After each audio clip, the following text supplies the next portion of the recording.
이제는 임대소득이 연 2천만 원 이하라고 하더라도 소득세를 내야 합니다.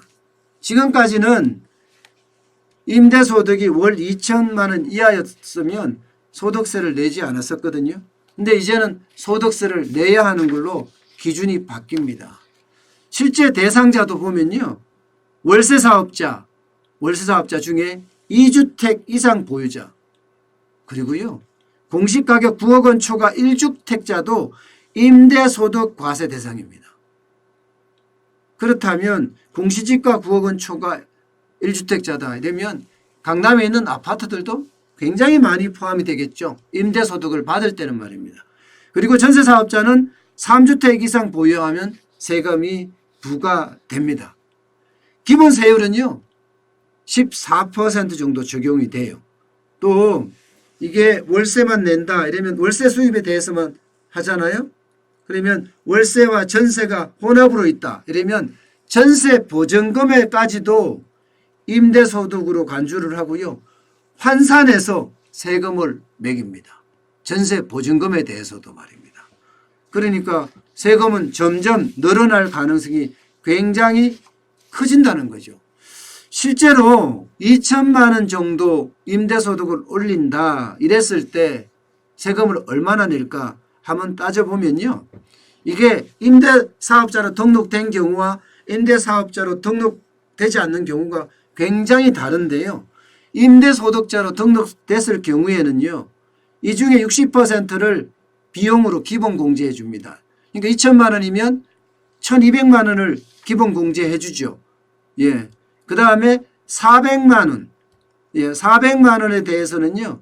또 기본 공제액에 포함이 됩니다. 그러니까 60%에 대해서 60%인 1,200만 원에 대해서는 비용으로 인정을 해 주고요. 또 기본 공제액은 400만 원이 된다는 뜻이죠. 그러면 1,600만 원이잖아요. 그중에 400만 원에 대해서만 14% 정도의 세율이 적용이 돼서 예, 소득세가 붙는 거죠.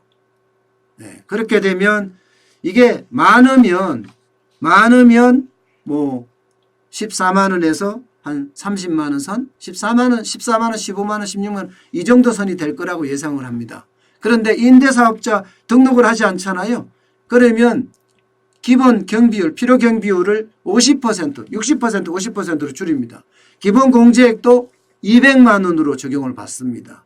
이렇게 되면요.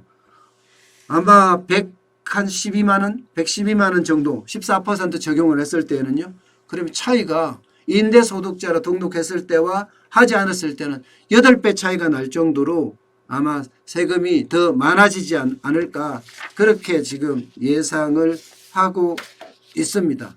물론 작년 12월 31일까지 임대사업자로 등록을 했으면 임대사업자에 대한 혜택을 받겠지만 그렇지 않으면 빨리 다음 달 10일까지라도 관할 세무서에 신고해야 합니다. 그래야지만이 예, 세금에 대한 혜택을 더 빨리 받지 않을까 그렇게 지금 생각을 합니다. 이것도요. 결국은 규제잖아요. 이제 소득을 촘촘히 해서 더 많이 매기겠다. 예. 그러면 이렇게 되면요. 다주택자들 입장에서 갭 투자해서 다주택자들 입장에서는 세금이 또 많이 늘어나겠죠. 지금 세금이 늘어나는 게 재산세나 혹은 종합부동산세. 그러니까 부동산을 보유했다고 해서 보유세라고 두 개를 합치면 되는데요. 재산세나 종합부동산세가 굉장히 많이 늘어났어요. 여기에다가 이제는 이제 월 2천만 원 이하 임대소득에 대해서도 이게 뭐 과세를 한다고 하면요. 세금은 그만큼 높아지고 부동산 쪽에서는 더 위축되지 않을까. 거래 절벽이 오지 않을까. 이렇게 예상들은 하고 있습니다. 그렇지만 공급이 이렇게 안 일어난 상태에서 부동산 쪽에서 과연 집값이 떨어질까? 아직도 집값이 떨어질까 안 떨어질까를 가지고 논란이 참 많은 편입니다.